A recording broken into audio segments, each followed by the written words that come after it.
And then for the only 4:15 game, we got UTEP, who's 1-1, showing number 7 Texas, who's also 1-1. Texas favored by 40.5 points on the SEC Network. Malachi Nelson has gone 36 of 60 for the Miners, thrown for 456 yards, 5 touchdowns, 1 interception.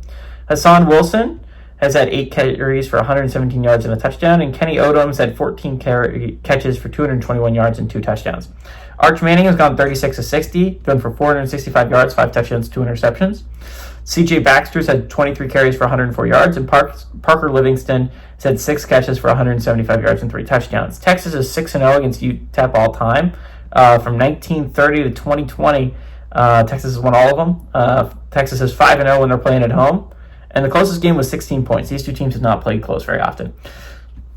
There's some good get-right games coming ahead for Texas, right? They had last week against San Jose State, which they didn't start strong, but they ended up finishing pretty solidly. UTEP, they get Sam Houston State next week before you're heading into your gauntlet of SEC schedule, which honestly isn't looking that bad as it did earlier, right? Earlier, we were like, I don't know. I just don't know if Texas is going to be able to handle that, but some losses this week, the schedule seems pretty manageable. They only have 3 ranked teams they currently play. They play Oklahoma, obviously, in the yearly Red River rivalry. They go to Georgia closer to the end of the year, and they finish the year A&M at home.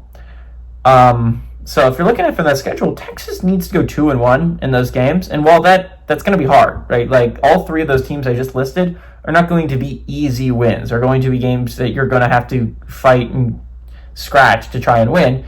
And again, that's not saying that you can't lose any of the other games. I mean, you can't if you want to make the college football playoffs. You cannot afford to drop one on the road at Florida. You can't afford to drop the ones against SEC teams that aren't ranked. That being said, I think Texas's path seems a lot more clear now. I think this is definitely a Texas team that can go to the college football playoff. I still think this is a Texas team that everything I said in the beginning of the year, I still believe. I still believe this is going to be a top 4 seed Texas team. I still believe this can be the team to beat in the SEC. The only team they've lost to is on the road against Ohio State, first game of the season, and probably the best team in the nation. They lost by 7, right? It's not like this is a Texas team that has looked bad. Again, that's not a great way to start because your room for error then is very minuscule.